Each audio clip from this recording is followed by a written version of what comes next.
네, 안녕하세요. 성공취업의 시작 잡정보센터 이남규입니다. 네, 안녕하세요. 정도윤입니다.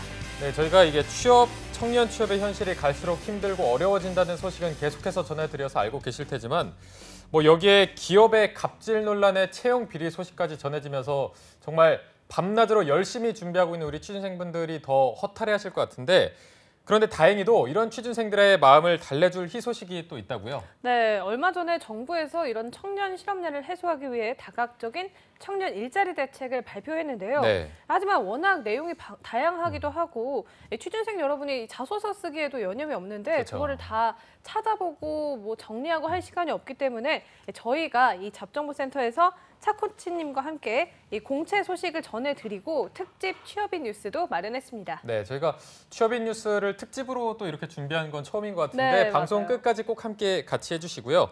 저희가 또 청년 일자리 대책의 알짜배기 소식들로만 구성을 해봤으니까 끝까지 집중해 주시기 바랍니다. 자, 저희가 이렇게 취준생들의 힘든 상황을 또 가장 먼저 걱정하고 여기에 대해서 또 최선을 다해서 돕고 있습니다. 잡정보센터 오늘도 힘차게 출발해 보겠습니다.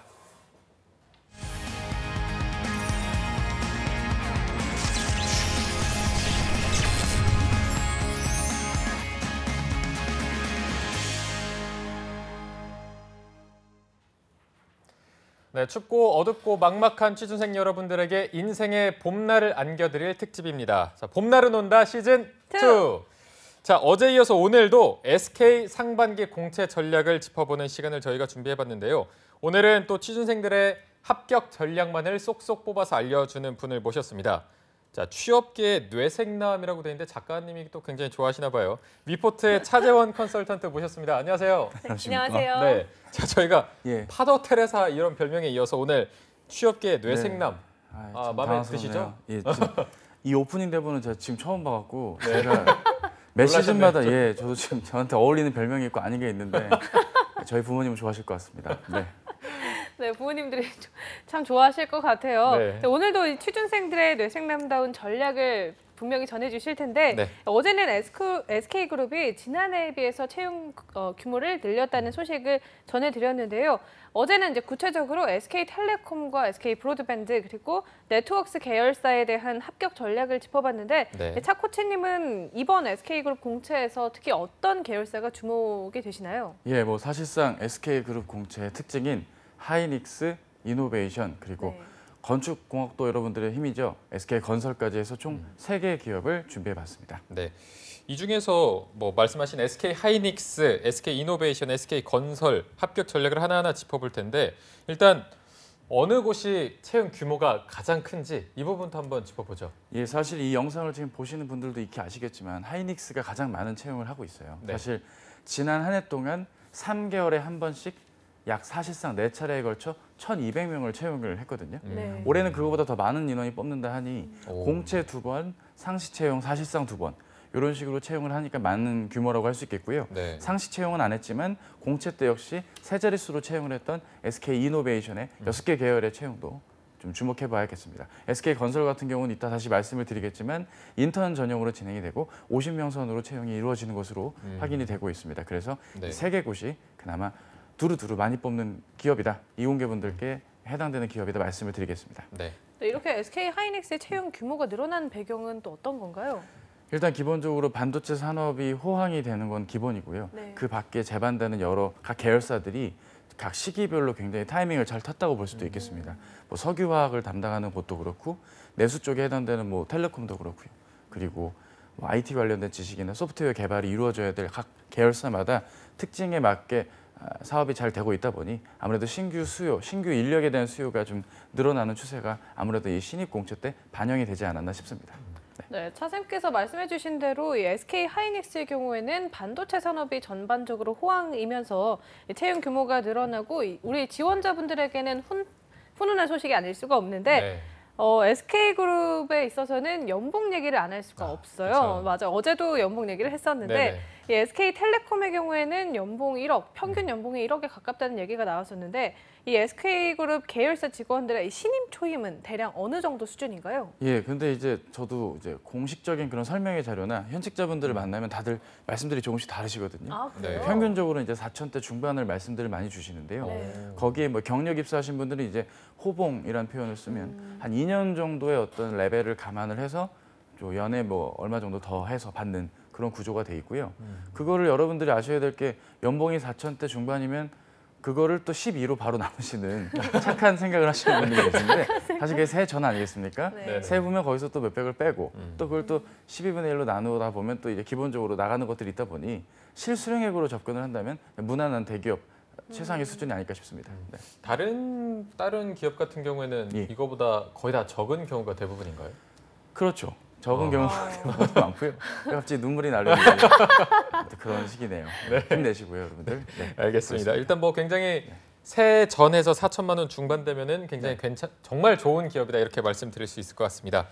자, 일단 이제 합격 전략을 살펴볼 텐데 먼저 어떻게 짜야 할지 채용 공고부터 저희가 살펴보도록 하겠습니다. 네, 2018년 상반기 SK 하이닉스 채용 공고를 살펴보면요. 설계와 소자, 공정, 양산 기술, 양산 관리, 솔루션에서의 소프트웨어, 하드웨어, 그리고 시스템 엔지니어링, 프로덕트 엔지니어링, IT, 유틸리티 안전, 품질 보증, 전략 기획, 영업 마케팅, 상품 기획, 홍보, 회계 제목, IR 이렇게 쭉 말하기만 해도 숨이 찰 정도로 굉장히 다양한 직무에서 모집을 하고 있는데요. 직무별마다 전공 분야가 명시되어 있는데 그렇다면 차쌤 직무를 지원하는데 전공 제한이 따로 있는 건가요? 제한은 따로 없습니다만 아무래도 좀 내가 그 전공자 못지않게 해당 분야에서 요구되는 전공 능력들이 있을 겁니다. 전공 지식이라거나 해당 업무가 어떻게 진행되는지 여부 등을 좀 파악할 수 있는 능력들이 필요하겠고요. 특히 소프트웨어 같은 쪽에서는 이제 코딩 테스트가 이루어지고요. 네. 그 면접 같은 경우도 이제 코딩 테스트 한 걸 또 리뷰해보는 테스트가 또 진행이 될 것입니다. 따라서 그런 부분에서는 어느 정도 본인이 준비가 되어 있어야 하고요. 사실 이제 뭐 반도체 화랑이다 보니까 아무래도 공정 R&D, 양산 기술 그리고 이제 소프트웨어 개발 쪽에 많은 TO가 이제 있을 예정이고 거기에서 채용이 이루어질 텐데 마냥 그냥 내가 관심이 있다는 이유만으로 이거를 그냥 감성적으로 접근을 해서는 곤란하고요. 실제로 내가 아는 정도가 어디까지인지를 감안을 해서 전공을 좀 바꿔가면서까지 이쪽에 과감한 투자를 해야 되는가 한번 면밀히 검토해 보실 필요가 있고요. 실제로 서류를 쓸 때라면 이제 뭐 공고가 이제 한 3일 정도 남았는데 실제로 이걸 채용을 감안하고 쓰신 이후에라도 틈틈이 좀 전공 관련 지식들이나 내용들이 비전공자분들이라면 좀 충분히 수반이 돼야겠다. 이 말씀도 같이 좀 드리고 싶습니다. 네. 아까 SK 하이닉스 같은 경우에는 채용 규모가 1,200명이 더 넘게 뽑을 것이다 이렇게 말씀해 주신 것 같은데 네.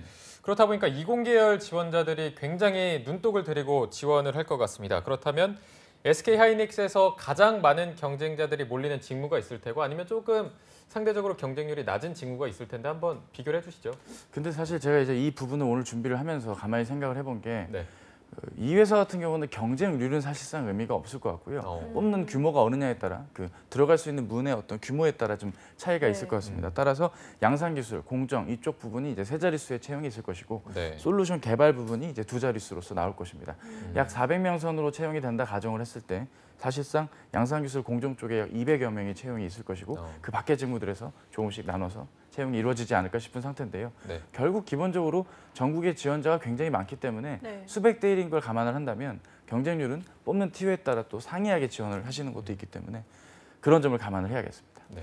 그러면 TO가 적은 곳, 그러면 네. 대표적으로 어느 곳이 좀 TO가 적을까요? 지금 제가 말씀드리지 않았던 나머지 곳들입니다. 아. 일단은 인문계분들께는 죄송하지만 사실상 우리는 여기가 아니었을 수도 있습니다. 여러분. 여기가 해당이 안 되고요. 홍보 같은 경우는 대외 언론과 홍보 사실상 많아야 2명이거든요. 아. 이쪽은 문과분들 뭐 이 방송 오늘 어저께 뭐 어느 쌤이 오셨죠? 현준 쌤 나오셨나요? 네, 현준 쌤. 네. 현준 쌤 방송을 잘 보시고 그냥 그 방송에 맞게 진행을 하시면 되고요. 굳이 이 회사까지 와서 홍보 일을 해야 되는 이유, 굳이 이 회사까지 와서 기획 일을 해야 되는 이유가 본인 스스로에게 좀 수반되지 않은 채 일단 뜨니까 지원을 한다면 이쪽보다는 문과 베이스의 SK 타 계열사로 지원을 해주시는 게 좋겠고 단자릿수의 이런 좀 문과적인 것들을 제외한다면 기본적으로 두 자릿수의 채용들이 뭐 10명 단위로 이루어지지 않을까라는 전망입니다.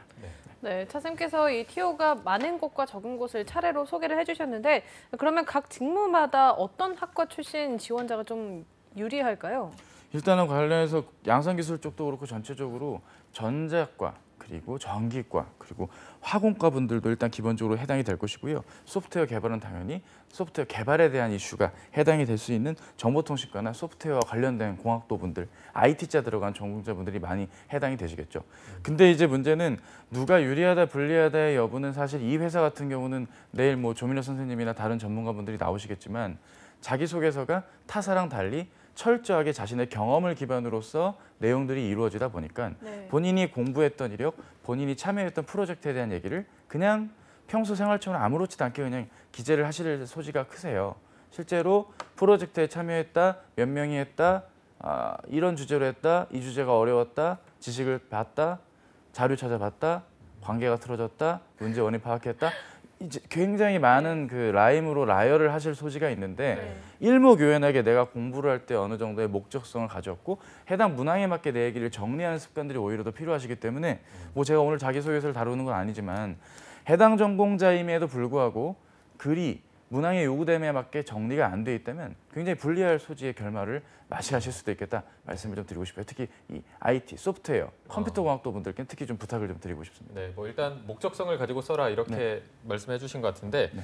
자, 저희가 편입생 분들의 입장도 한번 살펴봐야 될 것 같아요. 이전 학교의 학점이 낮아서 네. 뭐 이것 때문에 불이익을 받는 건 아닌지 그래서 이거를 이전 학교의 학점을 꼭 기입해야 될지 고민하는 분들도 있을 것 같은데 이럴 경우는 좀 어떻게 해야 될까요? 이게 예를 들어서 무슨 삼성이라던가 학교의 예전 학점과 과목별 학점을 다 따지는 곳들이 몇 곳 있어요. 그런 곳들은 사실 좀 예민할 수가 있는데 SK 같은 경우는 의심 없이 그냥 과감하게 기재를 하시는 것도 아무런 문제가 없을 것입니다. SK는 굳이 네. 상관하지 않고 네, 맞습니다. 그대로 알겠습니다.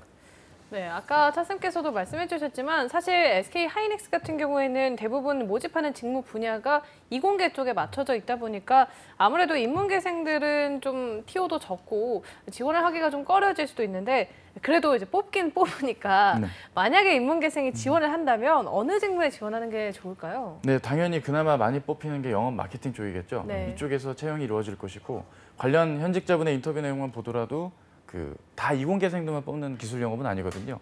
상경 계열 학생분들도 일부 계시고요. 네. 3대 7의 비율로 있다 보니까 해당이 될 것이고요. 여성분들의 채용도 일부 있으니까 여성분들도 혹시 해당 산업에 대한 이해도가 있다거나 아니면 현직자분을 통해 내가 충분히 기여할 수 있는 포인트가 있다면 지원을 해보시는 건 좋은데요. 다른 계열사도 충분히 여러분 있습니다. 이 방송이 오늘 이공계 분들을 위한 방송이다 보니 네. 말씀을 짧게 드리다면은 양해를 부탁드리고요. 그 일부 문과분들 중에 무슨 반도체 8대 공정 관련된 내용을 뭐 페이스북 타임라인에 있는 카드 뉴스를 보고 그냥 그 단어를 그냥 기계적으로 암기하듯이 접근하셔서는 곤란하겠고요. 충분한 어떤 온라인상의 블로그라던가 반도체와 관련된 공정의 전반 과정을 알기 쉽게 표현한 내용들도 분명히 있거든요. 네. 향후 면접까지 고려한다면 그런 부분도 챙겨주실 것을 부탁을 드리고요. 이공계 분들 같은 경우 만약에 이쪽 영업을 쓰게 된다면 본인의 전공이 전기과, 전자과 명확하게 본인의 방향이 있는데 왜 굳이 기술 영업을 본인이 해야 되는지의 이유가 좀 수반이 돼야 될 겁니다. 확실히 이공계 분인데 영업과 관련된 경험들이 뭐 아르바이트라던가 기존 전 직장에서의 근무 이력이 있다면 오히려 이쪽으로 역으로 접근하시는 분들도 계시고요. SKCT에 대한 문제 풀이에 좀 약한 면이 있으셔서 어느 정도의 커트라던가 경쟁을 고려해서 이쪽으로 좀 전향해서 지원하시는 이공계 분들도 계실 텐데요. 네. 그 이공계답지 않은 그 인문계스러움, 그러니까 어느 정도 수치에 좀 밝고 상황 판단에 입각할 수 있고 전달력 등이 뛰어나고 이렇게 좀 공감하는 면이 좀 뛰어난 이공계 분들이 이쪽에 지원을 해야지 본인이 약간 전형 그 자체에 집중해서 근데 붙을까 말까 이런 식으로 접근을 했다가는 오히려 의외의 전형들을 특히 면접 같은 데서 털릴 소지가 있겠다 말씀을 드립니다. 알겠습니다. 이게 왜냐면은 네네. 그걸 아셔야 되는 게 문과분들은 사실 뽑을 수 있는 게 사실 쉽지가 않잖아요. 사실 네. 상반기다 보니까 아무래도 넓게 뽑는 곳에 지원을 해서 조금이라도 확률을 높이는 쪽이 맞다면 네. 이공계분들은 본인의 전공 적합도를 고려해서 확실히 내가 어필할 수 있는 면을 어필해 주는 게 좀 더 낫겠다고 말씀을 드리고 싶네요. 네. 현실적으로 문과생들은 다른 계열사, 네. 조금이라도 더 많이 뽑는 다른 계열사를 추천하는 또 뇌생남님의 추천을 들어봤습니다. 자, 참 적응 안 돼. 살코치님, 이게 이제 SK 하이닉스 좀 전략을 마무리할 텐데 마지막으로 최종적으로 SK 하이닉스에 준비하는데 조금 유념해야 될 점이 있다. 지원자들 이걸 좀 유념해라 한다면 어떤 게 있을까요? 사실 공통적으로 이 회사는 자기소개서의 비중이 높다 보니까 어느 정도 학력적인 면이나 스펙적인 면에 대한 고민이 좀 덜하시리라 생각이 됩니다. 주로 이제 이공계분들께 드리고 싶은 말씀은 학점 관리, 재학생의 경우라면 남은 학기, 이번 학기를 학점 관리를 잘 하시고 졸업 작품 등의 어떤 본인의 역할을 분명히 하셔서 본인만의 어떤 특정한 에피소드나 내용을 다질 수 있게 준비를 해주시면 좋겠고요. 졸업을 하신 이후에 다시 한번 취업을 준비하시거나 이번이 처음이신 분들 역시 각 에피소드에 들어갈 내용들을 정리해 주는 게 중요하겠습니다. 아울러 막연하게 호황이다, 화랑이다라는 접근도 중요하지만 해당 뭐 시스템 메모리 반도체 산업이라던가 뭐 여러 가지 각각의 부문마다의 특징들이 좀 사업이 어떻게 영위되고 있는지 업에 대한 이해를 그냥 단편적인 면으로 보지 마시고요. 해당 산업을 보시고 내가 담당자로서 공정이면 공정, 뭐 시스템 솔루션 개발이면 개발, 각각 내 안에서 어떤 역할을 해야 되는지까지도 염두에 두는 내용이 나와줄 때 자기소개서가 좀 제대로 뽑혀 나오겠다 말씀을 드릴 수 있겠습니다. 네. 네, 지금까지 SK 하이닉스의 취업 전략을 살펴봤는데요. 이번에는 SK 이노베이션의 합격 전략을 알아볼 차례입니다. SK그룹 계열사 중에서 많은 취준생들이 선호하는 기업이라고 알고 있는데 이 특별한 이유가 있을까요? 그렇죠. 일단 우리나라의 국내 1위 석유 사업자입니다. 사실 뭐 많은 석유와 관련된 뭐 채용들이 있는 기업들이 있겠죠. 하지만 SOL 같은 경우는 1년에 많이 뽑아야 한 30명 선.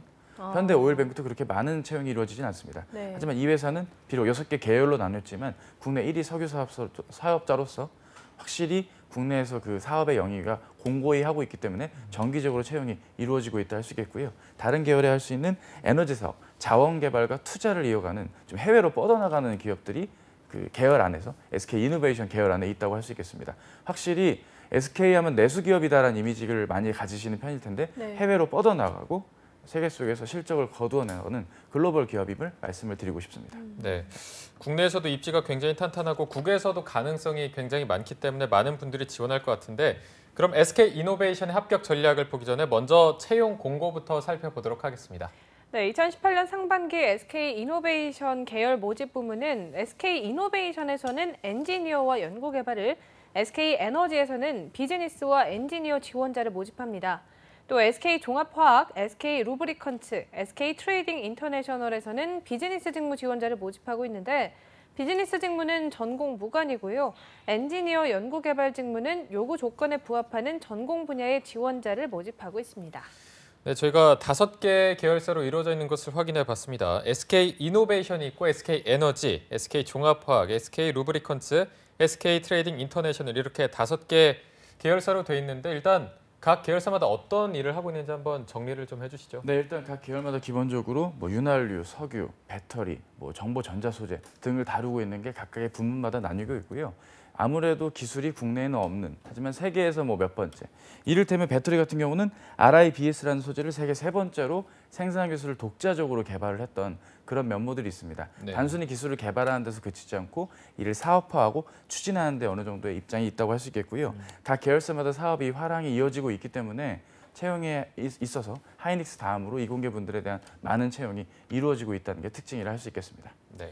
네, 여기 공고를 보면 뭐 소재 생산 기술은 전자공학 지원자를 이렇게 뽑는다고 나와 있고 촉매는 또 화학공학을 뽑는다고 뭐 이런 식으로 직무별 전공 분야가 명시돼 있는데 채용에 유리하기 위해서 지원 시에 취득했던 자격증이라던가 어학 성적은 뭐 기입하는 게 좋을지도 궁금하고 또 자격증이 없으면 채용에 불리한 측면이 있을까요? 일단은 스펙을 적는 란 자체가 없기 때문에 네. 그 점에 대해서 막 너무 걱정을 하실 필요는 없고요.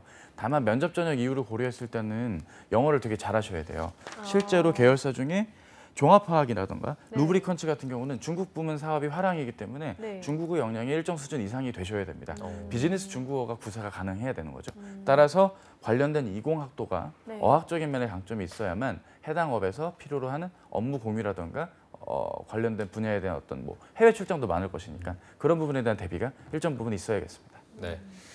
네, SK 이노베이션 채용 직무를 살펴보니까 이제 문과 지원자들이 지원할 만한 직무는 아무래도 비즈니스인 것 같은데 네. 문과 지원생들은 어떤 역량을 어필을 해야 채용에 유리할까요? 일단은 이분들께 전공적인 지식을 애초에 기대하는 게 아니기 때문에 네. 이 회사가 어떤 업을 하고 있는지 그리고 그 업에서 영업이 어떤 성격을 가지고 있는지를 좀 따져보실 필요가 있습니다. 근데 이제 대개 이런 비즈니스 직무가 해외 영업이다 보니까 해외대 친구들이 많은 좀 지원들을 하세요. 네. 문제는 이 해외대 분들이 그 외국 감성에 그때 그 기억들에 취하다 보니까 네. 뭐 이제 친구들이랑 같이 코리아 파티 뭐 했다거나 글로벌 무슨 컬처 페스티벌 해갖고 뭐 초밥과 김밥을 하나로 뭐 이런 식의 어떤 좋은 기억들만 엮어가지고 이 자기소개서에 문항들 넣는 행위들이 있는데 네네.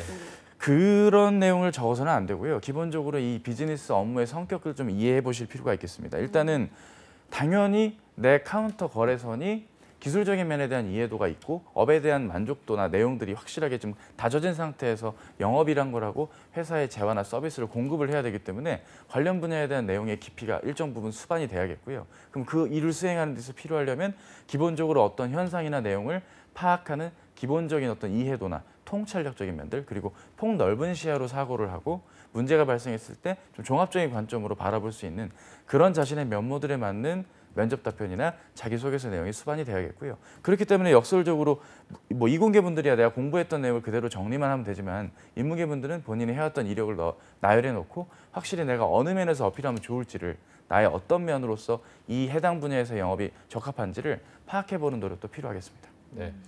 자, 그리고 또 궁금한 게 이게 조금은 먼 미래 합격하고 나서의 이야기일 수도 있겠지만 SK 이노베이션 같은 경우에는 이제 5개의 계열사가 있는데 합격을 하고 나서 계열사 간의 이동이 가능한지 뭐 예를 들어서 SK 종합화학에서 루브리컨트로 이동한다든지 이런 게 가능할까요? 예, 제가 확인한 바로는 뭐 이동은 가능한데요. 본인이 임의로 그 이동의 얘기를 먼 미래 얘기를 하시는 건 좀 곤란하겠습니다. 그러니까 입사 후 5년 뒤 루브리컨트로 이동 뭐 이런 식으로 하시는 일부 좀 답답한 경우들이 좀 볼 수 있거든요. 네네. 네. 절대 그런 얘기를 면접 때나 행여나 자기소개서는 아니겠지만 하셔서는 안 되겠고요. 그냥 기본적으로 각 계열마다 직무로 사람을 접근하고 파악을 하는 게 특징이라 할 수 있겠습니다. 직무 중심의 채용이 이루어지고 있고 그 안에서의 역할을 고려한다면 이동과는 문제가 없겠습니다. 네. 네, 말씀하신 것처럼 이 직무 그 계열 간 이동이 가능하긴 하지만 원서나 면접에서는 절대 언급하시지 않는 게 좋겠고요. 단지 사실 점심 메뉴 같은 경우에는 오늘 먹은 게 맛이 없었으면 내일 다른 걸 먹으면 되는데 그렇죠. 일은 직장은 그럴 수가 없잖아요. 그래서 원서를 한번 쓸 때도 이제 신중해질 것 같은데 그런 점에서는 어쨌든 이동이 가능하다고 하니까 고민에 대한 부담이 조금 덜어지는 측면이 그 정도의 장점이라고 생각하시면 좋을 것 같아요. 그럼에도 아직까지 또 어떤 직무에 지원해야 할지 갈피를 못 잡고 고민하고 계시는 분들이 분명히 계실 텐데 각 직무마다 또 어떤 학과 출신이 지원하면 좋을까요, 그러면? 일단은 공고에 나와 있는 내용을 비추어 봤을 때 뭐 기계 쪽이라면 당연히 기계공학과 그리고 뭐 소재나 전자 쪽은 당연히 전자나 전기 쪽 그리고 화공 쪽에 대한 니즈도 분명히 있는데 이쪽은 단순히 내가 해당 직무에 적합한 과냐를 보는 것도 중요하지만 관련 업과 분야에 대한 이해를 좀 해보시는 게 좋을 것 같고요. 단순히 업의 발전이 그려지니까 한번 내가 노려볼까? 이런 접근보다는 해당 업에서 내가 지금 지원하는 직무가 어떤 역할을 수행하는 것에 대한 이해도가 조금이라도 나에게 가깝다고 판단이 된다면 해당 분야로의 접근을 좀 해주시면서 지원을 하고 회사를 선정하시는 게 좋겠습니다. 네. 그럼 이거 SK 이노베이션도 앞서와 마찬가지로 이것만큼은 준비생들이 꼭 유념해라 한 점이 있다면 어떤 게 있을까요? 실제로 오프라인에서 학생분들 참석을 지금 진행을 하고 있는데 문제가 네. 뭐냐면 너무 대략적인 얘기들을 하시다는 게 문제입니다. 그냥 그 수익 있죠. 작년도 추정 연간 매출이 얼마고 순이익이 얼마인데 그중에 많은 부분을 차지하는 어디 부분에 관심이 생겼다. 이런 접근을 자기소개서 뭐 쓰진 않겠지만 특히 면접 때 이렇게 좀 광의적으로 접근을 하면 좀 약간 해당이 안 되고요. 네. 구체적으로 해당 직무에서 하는 역할과 업무 내용을 한번 파악해 보셨으면 좋겠어요. 블로그상이라던가 온라인상으로 조금만 찾아봐도 그리고 채용 설명회만 가셔도 현직자분들과 만날 수 있는 창구가 많습니다. 단순히 업무를 단편적으로 보지 말고 여러 면에서 내가 고민한 끝에 해당 직무를 접근한다는 그런 마음으로 해당 내용을 임해 주시면 좋겠고요. 내 전공 지식적인 면에 어떤 이해도가 일정 부분 또 수반이 될 것입니다. 전형이 진행되는 동안 확실한 본인의 전공 지식과 내가 관심 있었던 분야에 대한 이해도도 좀 확립을 해주실 것을 부탁을 드립니다. 네. 네, 차쌤이 말씀하신 대로 SK 이노베이션 취업을 할 때는 이 구체성과 전공 지식을 꼭 반드시 수반하시면 좋을 것 같고요. 네, 마지막으로 합격 전략을 짚어볼 곳은 SK 건설입니다. 네, 최근에 경기 불황으로 인해서 채용 소식이 이 건설 분야는 상당히 뜸했는데 네. SK 건설 입사를 희망했던 지원자들에게는 가장 기다려왔던 채용 소식이 아닌가 싶은데요. 네, 먼저 채용 공고부터 한번 살펴보겠습니다. 네, 2018년 SK건설 상반기 인턴 채용 모집 부문은 엔지니어, 품질 안전 현장 관리, SK TNS 직무 부문이고요. 각 직무별 요구 조건에 부합하는 전공 분야의 지원자를 모집하고 있습니다. 네. 이게 SK 건설 같은 경우에는 사실 인턴 사원 모집이긴 해도 저희가 경기 불황에 따라서 이제 건설사 취업이 많이 위축됐었는데 이런 부분을 좀 감안했을 때 건축공학도들한테는 이런 인턴 사업도 조금은 희소식이 아닐까요? 어떻게 생각하십니까? 예, 뭐 사실 어떻게든 들어가니까 뭐 희소식이 될 수도 있겠죠. 하지만은 사실 이게 정규 채용이 아니라 인턴이라는 점에 우리는 좀 주목을 해야 됩니다. 네. 아무래도 채용에 대해 조금은 보수적으로 접근을 하고 있다는 측면. 그러니까 SK그룹 채용 전반을 한번 여러분들이 파악해 보실 것을 필요하겠어요. 네. 좀 약간 필요한 애는 필요하다. 뭐 쓸놈쓸 약간 이런 느낌인 거죠. 쉽게 말해서요. 그러니까 직전으로 뽑고 싶은 분들은 정규직으로 빠르게 뽑고요. 그렇게 채용에 대한 게 떨어지지만 어느 정도 목적이 있고 채용에 대한 전체적인 계획이 있었기 때문에 채용을 해야 된다면 인턴으로 뽑는 것. 전환율적인 면에서 과연 이 인원이 전원이 채용될 거란 보장은 또 없거든요. 냉정하게 한 60, 70% 정도 선이라고 파악을 한다면 좋을 수도 있지만 좀 씁쓸한 면도 없지 않아 있을 것입니다. 네, 그러면 이 SK건설 채용 직무 중에서 이제 가장 많은 지원자가 몰리는 곳과 경쟁률이 낮은 직무는 또 어디가 있을까요? 이게 사실 다른 계열사, 특히 인문계 같은 경우는 어디가 몰린다 안 몰린다를 좀 시원하게 말씀을 드릴 수 있는데 네. 더군다나 여기는 또 인턴이다 보니까 아무래도 시공 쪽 엔지니어 직군에서의 많은 몰림이 좀 예상이 되고요. 사실상 여기 안에서 모든 게 결정이 될 것입니다. 기본적으로 설계 도면을 바탕으로 구매에서 자재를 조달해 갖고 그 내용을 가지고 결과를 짓는 이 업무의 이 전반의 일들을 가지고 본인의 어떤 전공 지식적인 면이나 참여했던 프로젝트들로서 어필을 해야 되는 게 이번 채용의 특징이 아닐까 싶습니다. 그럼 말씀하신 이 시공 직무는 실제로 구체적으로 어떤 업무를 진행하고 있는 건가요? 기본적으로 일단 공사에서 필요한 금액을 일단 선정을 해보는 게 필요하겠죠. 네. 그리고 그 선정을 함에 있어서도 기존의 데이터가 있다거나 여러 가지 좀 상황들을 고려해서 진행을 해야 될 것입니다. 그리고 공사 수행에 대한 플랜을 혼자 임의로 짜지 않고 팀 단위로서 한번 계획을 수립하고 보고를 하고 하는 등의 진행이 이루어질 것이고요. 공사가 이제 현장에서 착수가 됨에 있어서 과정을 체크업하고 계속해서 리마인드 시켜주는 작업들을 현장 중심으로 이루어져야 될 것입니다. 마지막으로 플랜트의 발주처를 넘겨가지고 하는 과정까지 이러한 일련의 과정들을 담당하는 직무라고 할 수 있겠습니다. 네. 자, 현장 관리 직무 같은 경우에는 또 전공이 무관인데 이게 직무상 건설 현장에서 일을 많이 하다 보면은 아무래도 이렇게 받는 느낌상 여자보다는 조금 더 남자를 선호하지 않을까 싶은데 실제로도 이렇게 남성을 더 선호하나요? 예, 남성입니다. 아, 그렇죠. 목이 메이네요, 갑자기.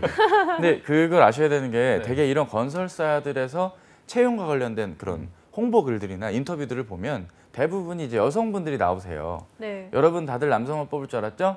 여성도 있어요 하면서 이제 여성분들이 네. 우리 여자 뽑는다 이렇게 하는 식으로 인터뷰들을 주시는 경우가 있는데 실제로 현장에서 그 학생분들이 지원을 할 때 느끼는 체감 감도는 많이 다르거든요.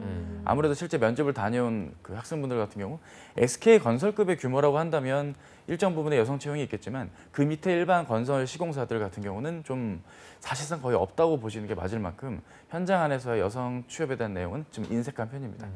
네, 저도 이제 현장 관리 직무에 대해서 궁금한 게 있는데 이 현장 관리라고 하면 지방 근무나 이런 게 좀 많은 편인가요? 그렇죠. 좀 지방 돌아다니면서. 근무도 네. 지방 근무고 확실히 뭐 교대 근무까지는 아니지만 네. 되게 현장에서 벌어지는 다양한 일들도 있고요. 현장 안에서 좀 약간 이런 표현 좀 쓰긴 그렇지만 본인의 약간 자존심을 많이 부리시는 현장 관리해야 될 분들도 좀 일정 부분 있을 건데 여성이라는 이유로 약간의 하대하는 느낌도 일정 부분 있을 것이니 네. 그런 부분을 좀 감안할 수 있게 현장에 대한 적응이 가능한 분들 그리고 어느 정도 본인이 업무적으로 신뢰를 현장 근무자분들에게 쌓을 수 있는 그런 여력이 갖추어져 있는지도 일정 부분 좀 고민해 봐야 될 것 같습니다. 네.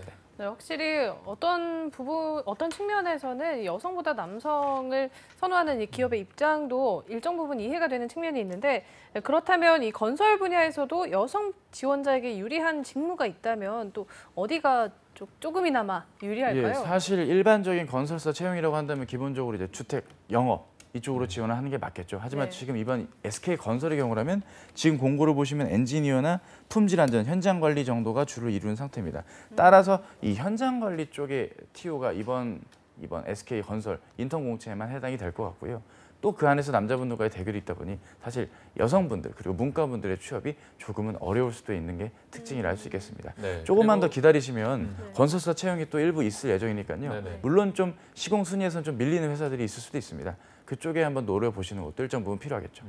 그리고 제가 듣기로는 이제 건설사 회사 특성상 아까 말씀하신 것처럼 남자가 굉장히 많다 보니까 뭐 사내 분위기가 이런 게 굉장히 뭐 군대 같은 분위기다 뭐 이런 말이 들리는데 실제로도 좀 그런 분위기인가요? 그게 또 약간 사람마다 체감하는 정도가 다른 것 같더라고요. 네. 재학생 중에 장교 출신의 친구분 같은 경우는 대한교 출신. 너무 분위기가 네. 좋다고. 예상보다 좋다. 군대 같지가 않다. 실제 예, 군대보다. 그렇죠. 근데 본인이 실제 군대를 다녀왔던 분이기 때문에 네. 할 말이 없는 거죠. 반대로 이제 여성분들이 느끼셨을 땐 원래 그러니까 공대였던 분이 접하기에는 또 접가는데 문제가 없는데요. 그렇지 않은 분들이 접하기에는 좀 무리가 있고요. 사람마다의 체감의 강도가 있지 않을까라는 판단을 하게 됩니다. 실제로 SK건설 같은 경우는 뭐 일할 만 나는 일터라는 그 캐치프레이즈 아래 사람들을 많이 좀 채용을 하고 네. 좀 분위기를 만들어가는 게 좀 사내에 좀 적용이 되어 있기 때문에 그런 면들을 고려한다면 일정 부분 뭐 좋다고 할 수도 있고 회사마다 차이가 있다고 할 수도 있겠습니다. 네. 네, 차쌤께서는 이 여성 지원자 분들에게 조금만 더 기다리면 다른 건설사 뭐 채용 공고가 날 거니까 기다리라고 하셨지만 분명히 이 지금 방송을 보고 계시는 분들 중에 이제 여성 지원자 분들이 이제 계실 테고 네. 그중에 굳이 SK건설을 쓰겠다는 분들도 계실 텐데 막 그분들을 위해서 이제 어필해야 할 포인트를 좀 짚어주신다면 어떤 부분을 조금 어필해야 좀 수월할까요? 그게 근데 이제는 이런 게 있습니다. 대개는 이제 이런 언론이나 이런 방송을 통해서 말씀드릴 수 있는 건 뭐 체력적인 면에 대한 어필이라던가 본인이 현장에 적응하는 면을 좀 주목해 주세요라고 하고 이야기를 이제 마무리를 해야 돼요. 일반적으로 그죠? 네. 근데 지금 그렇게 얘기하면 이걸 보시는 분들이 좀 받아들이기 힘들거든요. 그러니까 본인에게 맞는 접근이 필요한 겁니다. 이를테면 본인이 그냥 그간에 해왔던 프로젝트나 이력들 그리고 본인의 어떤 전체적인 분위기라는 게 아 저분은 누가 봐도 현장에 적응하는데 무리가 없겠다 하는 분위기의 분들도 계시거든요. 파이팅이 넘치고 좀 적극적인 분도 계시고요. 반면에 이공계답게 일부 내성적인 성향 탓에 전공은 이쪽 분야가 맞고 건축공학도나 막상 일을 하는 데는 약간 부담이 된다거나 할 수도 있고요. 네. 많이 체격적으로 왜소하시는 분들 같은 경우는 역설적으로 체력을 또 많이 강조해 줘야 되는 그런 좀 어필들이 있을 것입니다. 따라서 막연하게 남들이 다 하는 얘기를 그대로 적용하려고 하지 마시고요. 본인의 입장과 상황을 고려해서 좀 접근을 해주실 필요가 있겠다라는 것도 말씀을 좀 드리고 싶습니다. 네. 자, 저희가 SK건설 취업 인턴 전형까지 알아봤는데 이것도 전략을 한번 살펴봤습니다. 이것도 마찬가지로 조금 지원자들이 이 부분은 유념해라 이런 부분이 있을까요? 예, 일단은 지금 뭐 이공계 천하라는 말이 나올 만큼 상반기 공채가 이공계 분들에게 조금은 유리하게 뭐 TO가 나오고 흘러가는 것은 사실입니다. 하지만 마냥 안심할 수만은 없는 것들이 본인 이외에도 전국엔 이공계열 학생들이 꽤나 많거든요. 그리고 지난 하반기 때 탈락의 고배를 마셨던 분들 그리고 지금 하이닉스 같은 경우는 계속 상식 채용이 이루어질 것들이 있기 때문에 뭐 적당히 하면 되겠지라고 판단하시는 분들이 있는데 네. 그런 식으로 안일하게 접근을 하는 건 좀 좋지 못할 것 같고요. 확실히 한정된 TO가 있는 게임이거든요. 그러니까 그 안에서 내가 어떤 역할로서 내가 어느 부분에서 지원하면 좋을지를 염두에 두실 것을 부탁을 드리고요. SK 이노베이션 계열에 지원하시는 분들이라면 본인이 단순히 석유화학이라던가 에너지, 배터리와 같이 특정 부문에서 내가 어떤 역할을 다 수행할 수 있겠다라는 단편적인 면으로만 보지 마시고요. 내가 이 사업을 실제로 운영한다고 한번 생각을 해보세요. 해당 사업의 운영이 글로벌로 뻗어나가는 데 있어서 필요한 건 뭐가 있을까요? 기본적으로 관련 분야에 대한 기본 지식은 필수이고요. 어학적인 글로벌 마인드는 세팅이 돼야 됩니다. 아울러 해당 업에 대한 이해까지 이렇게 여러 방면으로 나를 어필할 수 있는 쪽의 접근이 여타 다른 계열사보다 좀 많이 있다는 게 특징이라고 할 수 있겠고요. 그리고 실제로 이공계열이지만 어학적인 강점을 좀 어필해 줄 수 있는 분들은 어필해 주셔야 됩니다. 그렇다고 중국어 학원을 갑자기 결제하셔서는 안 되겠고요. 본인이 업무상에 쓸 수 있는 면의 포인트를 본인이 뭐가 강점이고 뭐가 약점인지를 좀 파악을 할 필요가 있어요.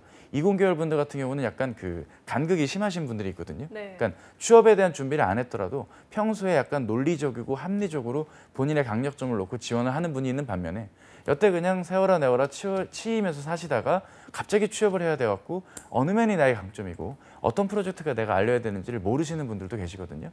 그런 점들을 유념해서 본인에게 맞춰주실 것을 부탁드리고 마지막으로 짧게 SK건설 같은 경우는 기회가 나왔으니까 과감하게 건축공학도분들 일어나십시오. 이제 우리가 다시 한번 지원할 때가 왔습니다. 네. 여기 한번 지원을 시작으로 향후 5월 이후에 간헐적으로 뜰 대형 시공사들의 취업을 미리 좀 대비한다는 느낌으로써 서류를 한번 써보시는 것도 일정 부분 도움 되겠죠. 한번 도전해 보십시오. 감사합니다. 네, 어떤 기업들 같은 경우에는 이 한 차례 탈락한 뒤에 이렇게 자동으로 필터링되는 그런 시스템이 있는 경우도 있는데 SK그룹 계열사들의 경우에는 서류 필터링이 있는 편인가요? 제가 알기로는 전혀 없습니다. 전혀 그러면 그냥 예, 걱정 전혀 말고 없습니다. 지원해도 네, 되겠네요. 그렇죠.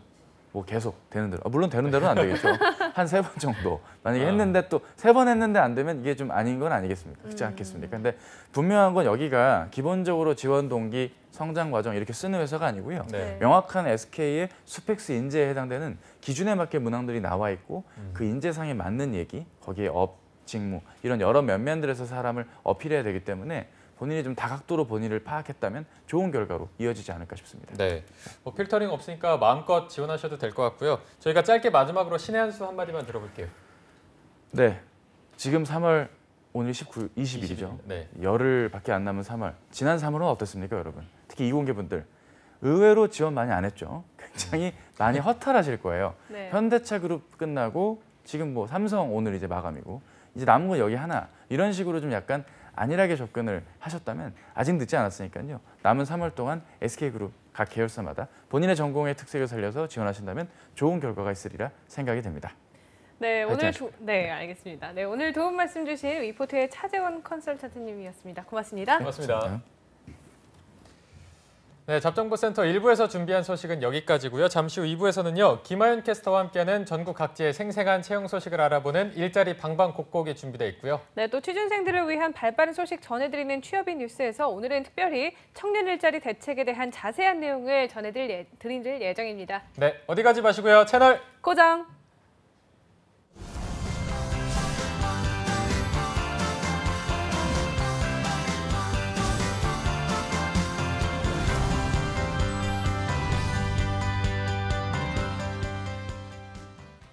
요즘 취업이 하늘의 별 따기인데 급여 몇 달 밀리는 게 어때서 그래? 주휴수당? 난 옛날에 그런 거 안 받고 일했는데 난 그런 거 몰라. 일 못하면 돈 안 주고 자라는 게 당연한 거 아니야? 근로계약서 안 쓰면 퇴직금 안 줘도 돼. 이렇게 임금을 고의적으로 안 주고 버티는 사장님들, 이건 웹툰의 가상 스토리가 아닙니다. 아시죠? 고의적 임금 체불은 처벌받을 수도 있다는 거. 사업주와 근로자 서로가 신뢰받는 임금 체불 없는 사회, 모두가 바라는 내일입니다. 체불 말고 지불!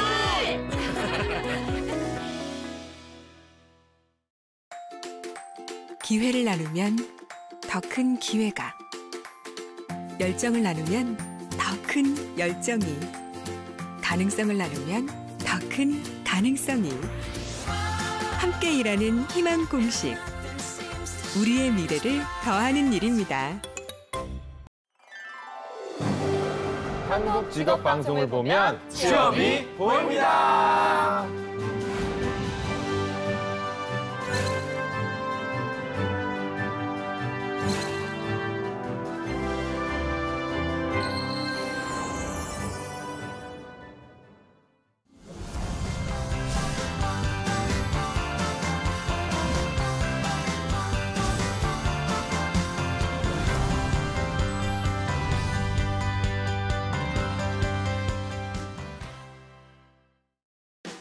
네, 성공초별 시작 잡정보센터 2부의 문을 또 활짝 열어봤습니다. 2부에서는요.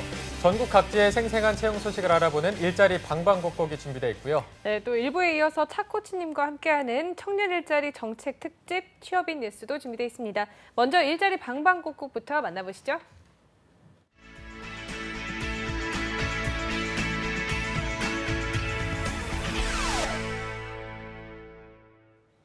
오늘 우리 동네엔 어떤 일자리 소식이 올라와 있을까요? 매일매일 전국 각지의 생생한 채용 소식을 알려드립니다. 일자리 방방곡곡, 오늘은 부산고용센터의 노혜윤 주무관님부터 연결해 보도록 하겠습니다. 주무관님 안녕하세요. 안녕하세요. 부산고용복지플러스센터 노혜윤입니다. 네, 오늘은 어떤 일자리 소식 준비돼 있나요? 이번 주 소개해드릴 부산 지역 공인기업은 강서구 구포동 소재의 부산과학기술대학교입니다. 채용 분야는 재무관리 사무원 1명입니다. 정규직 채용으로 대학교 재무 및 회계 사무 업무를 수행하며 지원 자격은 대졸 이상으로 경력은 무관합니다. 그 밖에 상경계열 전공자, 관련 자격증 소지자, 회계 관련 경력자, 회계 프로그램 사용 가능자, 외국어 능력 우수자, 운전 가능자 우대한다고 합니다.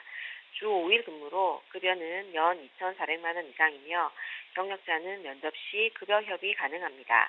접수 마감일은 3월 26일까지이며 자사 이력서 양식이 별도로 있으니 지원을 희망하시는 분은 워크넷을 참조하여 구비 서류를 준비하신 후 방문 또는 우편 지원해 보시기 바랍니다. 네, 관심 있으신 구직자분들은 지원 자격과 우대사항 잘 체크하셔서 지원하시기 바랍니다. 이어서 두 번째 소식 바로 알아볼까요? 다음으로 소개해드릴 기업은 함안군 군북면 소재의 주식회사 동산테크입니다. 전기 부품을 제조하는 강소기업으로 채용 분야는 생산관리원 1명입니다. 생산관리에 대한 전반적인 업무를 수행하며 지원 자격은 초대졸 이상 관련 경력 1년 이상자이며 컴퓨터 활용 능력 우수자, 운전 가능자, 차량 소지자 우대한다고 합니다. 주 5일 오전 8시에서 오후 7시 근무로 급여는 연 2,750만 원 이상이며 경력에 따라 면접 시 급여 조정 가능하다고 합니다. 그 밖에 복리후생으로 송금버스, 기숙사, 자녀 학자금 지원, 가족 수당 등이 있습니다. 채용 시 마감되는 구인권으로 지원을 희망하시는 분은 워크넷 확인 후 이력서, 자기소개서를 준비하여 방문 또는 이메일 지원해 보시기 바랍니다. 네, 1년 이상의 경력이 있는 생산관리원을 1명 채용할 예정이라고 합니다. 관심 있으신 분들의 많은 지원 부탁드립니다. 오늘 소식 감사합니다, 주무관님. 맞습니다. 네, 이어서 전주로 떠나보겠습니다. 이효순 주무관님 연결돼 있습니다. 안녕하세요. 안녕하세요. 전주 고용복지 플러스 센터 이효순입니다. 네, 주무관님 오늘 소식 알려주시죠. 네, 이번 주 소개해드릴 전북 지역 업체는 메디하우스 요양병원입니다. 전라북도 익산시 인하동에 소재하고 있으며 노인 요양병원에서 진료 진찰 보조 및 처방 지원과 환자 간호 업무를 담당할 간호사 2명을 채용합니다. 학력은 초대졸부터 대졸까지 지원 가능하며 경력은 무관하게 지원 가능합니다. 업무 특성상 간호사 자격증 취득하신 분만 채용한다고 합니다. 복리후생으로는 사대보험 가입은 물론 기숙사 이용이 가능하다고 합니다. 주 5일 근무의 급여는 월 220만 원입니다. 채용 시 마감되는 구인권이므로 지원을 희망하시는 분은 이력서와 자기소개서를 준비하셔서 직접 방문하시거나 이메일로 접수해 주시기 바랍니다. 네, 간호사 2명을 채용할 예정이라고 합니다. 관심 있으신 구직자분들의 많은 지원 바랍니다. 이어서 다음 소식도 바로 알아보겠습니다. 다음에 소개해드릴 채용 정보는 주식회사 태송입니다.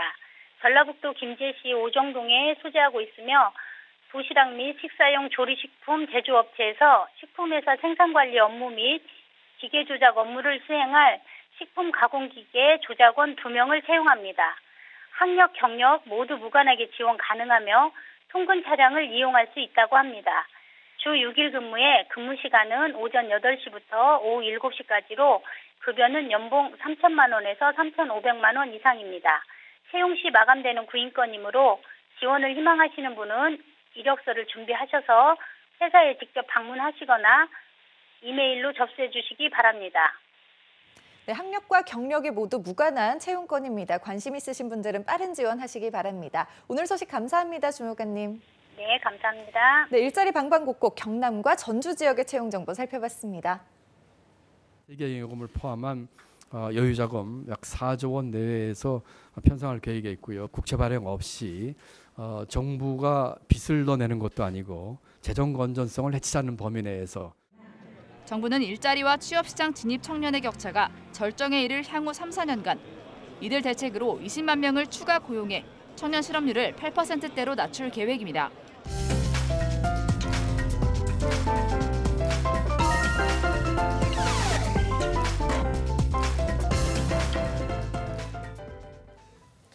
네, 구직자들이 꼭 알아야 할 소식들을 발빠르게 알아보는 코너죠. 취업이 뉴스 시간입니다. 네, 1부에 이어서 수고해 주실 차재원 컨설턴트와 2부의 도우미 김하윤 캐스터와 함께합니다. 어서 오세요. 안녕하세요. 안녕하세요.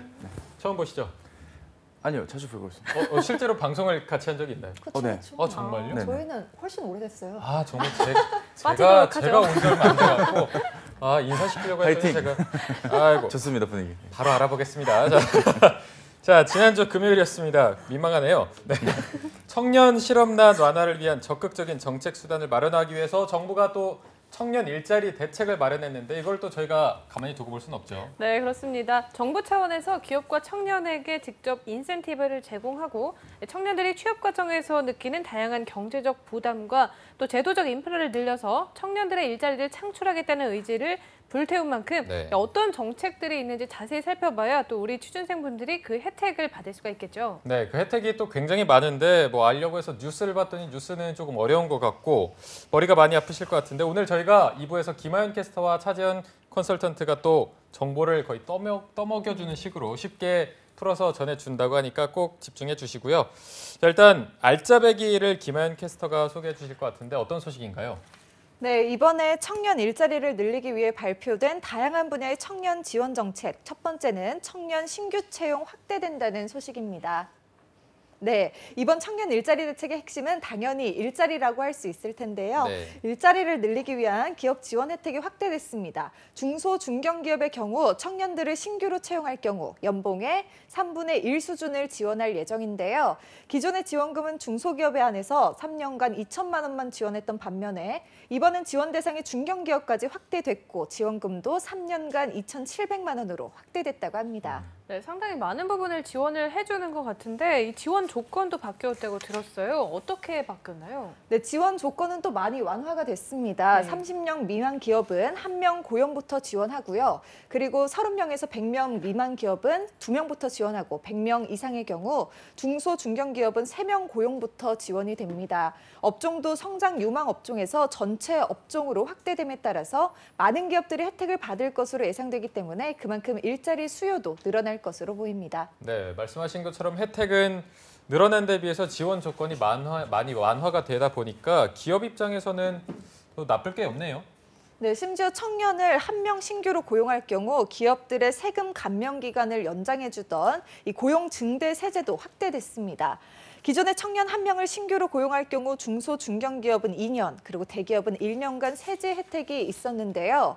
이번에는 중소기업은 3년간 3천에서 3,300만 원, 중견기업은 3년간 2,100만 원, 대기업은 2년간 600만 원의 세제 혜택을 받을 수 있게 됐습니다. 또한 청년 신규 채용이 활발한 청년 친화 기업의 경우 추가로 500만 원의 혜택을 받을 수 있게 됐습니다. 네. 네, 사실 기업들 입장에서 이 세금 문제는 굉장히 민감할 수밖에 없는 문제잖아요. 그런데 이런 식으로 세제 혜택을 준다고 하면 또 기업들 입장에서 굉장히 환영할 만한 일인 것 같습니다. 이 중소, 중견, 대기업까지 채용 확대를 위해서 각종 혜택을 내면서 지원하고 있는데 공공기관에서는 변화가 없을까요? 네, 공공기관 역시 또 일자리가 늘어납니다. 공공기관별로 자율적 수시 증원이 예정돼 있는데요. 2018년 공공기관 채용 인원을 원래 채용 규모보다 무려 5,000명 이상 확대할 예정입니다. 네, 이게 공기업까지 5,000명 확대라고 하면은 취업 준비생들은 굉장히 반가운 소식일 것 같은데 차 코치님, 네. 많이 기다리시죠? 기다렸습니다. 네, 저희가 방송에서는 주로 대기업 공채들을 많이 다루고 있지만 학원 같은 경우에서는 뭐 기업 따지지 않고 두루두루 다 봐주시잖아요. 각 그렇죠. 기업별로 이게 취준생들의 반응은 좀 어떤가요?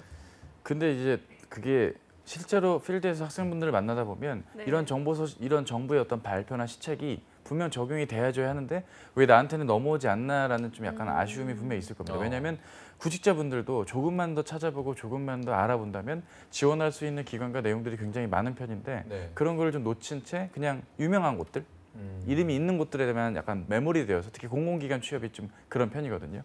그러다 보니까 이게 피부에 와닿지 않아 하는 게 아무래도 현장에서 느껴지는 어떤 학생들의 반응이겠죠. 네. 네, 그래서 저희 잡정보센터에서 이 정보들을 모아서 지금 정리를 해드리고 있는데 그렇다면 이번 그 정부 혜택에 대한 차 코치님의 생각은 좀 어떠신가요? 정말 좋습니다. 이만한 게 좋네요. 없습니다. 근데 그걸 아셔야 되는 게 네. 개인적인 바람은 좀 어느 정도 좀 세분화해서 좀 디테일하게 안내를 좀 해주시는 게 어떨까 생각이 들어요. 지금 이런 시책에 대한 내용이 너무나 좋고 좋은 취지고 좋으나 실제로 이게 적용이 된다면 중간 브리핑이라도 좋으니까 이게 점차 진행되고 있고 앞으로 채용이라던가 기업이라던가 구직자 각각의 모든 어떤 전반에 걸친 분들께 좀 혜택이 되어가고 있다는 걸 정기적으로 어나운싱만 해주셔도 이걸 바라보는 입장에서 맞는 힘이 되고 큰 도움이 되지 않을까 싶습니다. 어쨌든 뭐 취준생분들이 조금 체감할 수 있도록 많이 홍보도 돼야 되고 맞습니다. 정보를 계속해서 노출해야 될 것 같습니다. 자, 다음으로 바로 다음 혜택도 한번 알아볼까요? 네, 두 번째 정책은 바로 투명 채용 확산입니다. 작년 하반기부터 청년들의 공정한 채용 기회를 위해서 블라인드 채용이 실시됐는데요. 그럼에도 불구하고 도입되지 않은 곳이 있었죠. 올해부터는 공공기관과 지방 공기업은 블라인드 채용 의무화하고요. 그리고 민간 기업의 경우에는 기업 대상 컨설팅 교육을 통해서 블라인드 채용을 확대할 예정이라고 합니다.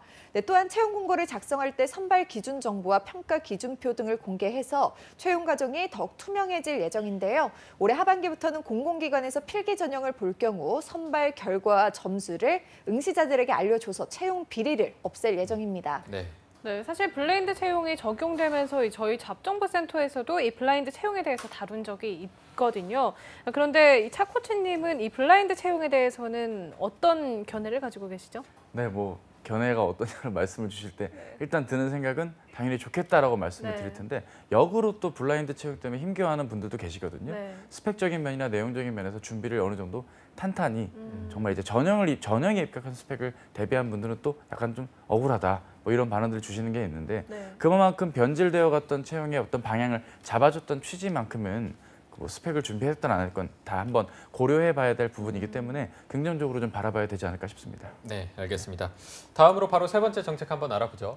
네, 세 번째 정책은 청년 구직활동 지원금입니다. 청년 구직활동 지원금이라 하면 이 지방자치단체에서 주는 취업 지원금이라고 생각할 수 있을 텐데요. 작년 추경이 통과되면서 실시하게 된 청년 구직 촉진 수당이 청년 구직활동 지원금으로 새롭게 바뀌게 되었습니다. 이름뿐만 아니라 청년들을 위한 지원 혜택도 강화가 됐습니다.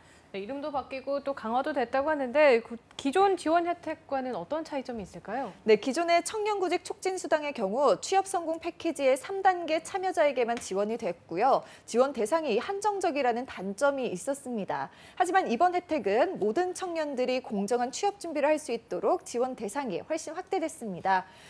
취업 성공 패키지 참여자가 아닌 졸업, 중퇴 후 2년 이내의 청년이라면 자기 주도적으로 구직 활동을 할 수 있도록 취업 준비 비용을 지원할 예정입니다. 네, 또 지원 대상이 확대되었다 이런 좋은 소식이 있는데 이게 취준생 여러분들한테는 금액이 얼마 정도인지 구체적으로 아는 게 조금 가장 중요하지 않을까 싶은데 금액 선은 어느 정도인가요? 네, 이 기쁜 소식이 그 지원 금액 또한 상향 조정됐습니다. 네. 기존에 30만 원씩 3개월간 지원되는 것에서 50만 원씩 6개월간 지원되는 것으로 변경이 됐는데요. 단 청년 구직활동 지원금을 받기 위해서는 기존과 동일하게 구직활동 계획서와 월별 구직활동 보고서를 제출해야 지원받을 수 있습니다.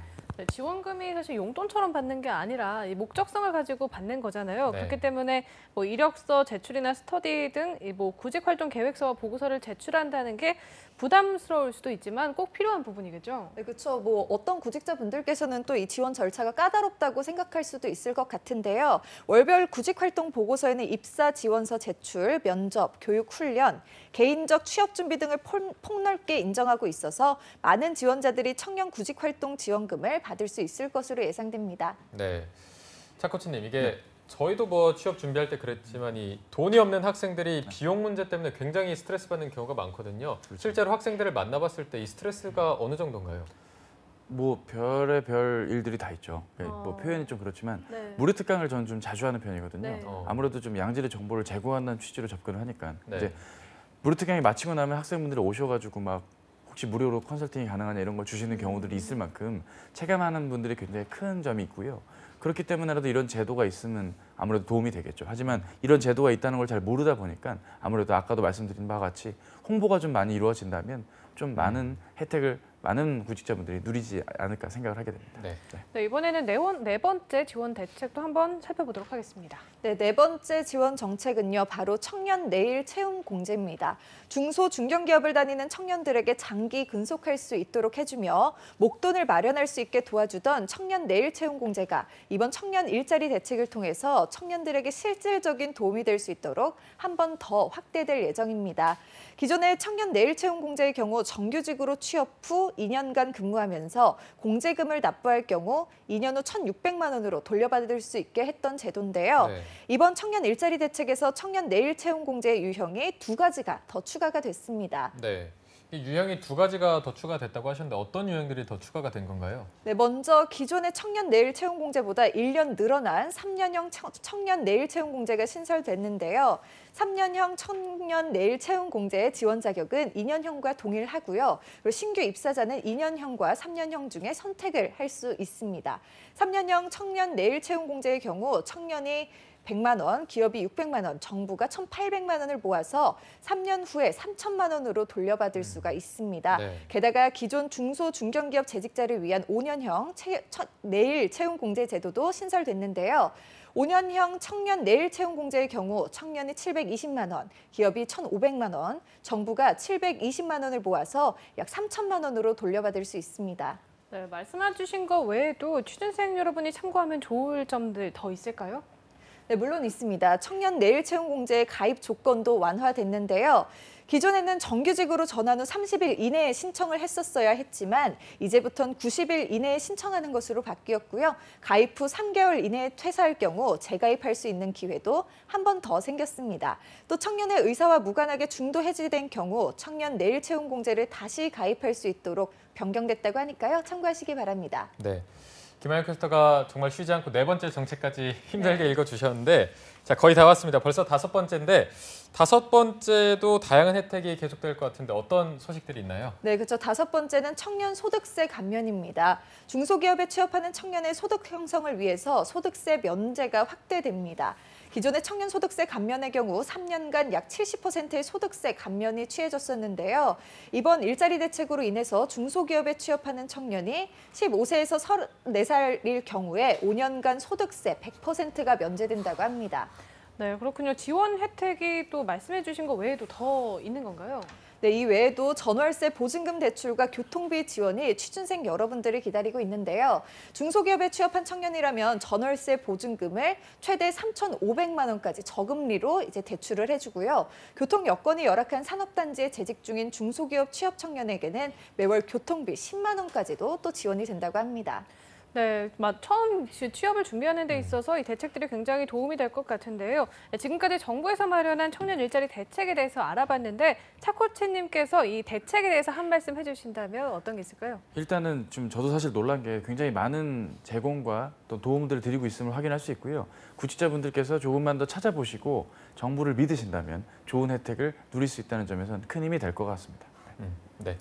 사실 저희가 오늘 특집으로 청년 일자리 대책에 대한 취업인 뉴스 소식을 전해봤는데 아직까지는 의견들이 많기 때문에 이게 조금 더 안정화되다 보면 조금 더 양질의 혜택을 제공할 수 있지 않을까 이런 생각을 해봅니다. 자, 오늘 정말 수고해주신 차재현 컨설턴트님 그리고 김하연 캐스터 고맙습니다. 네, 고맙습니다.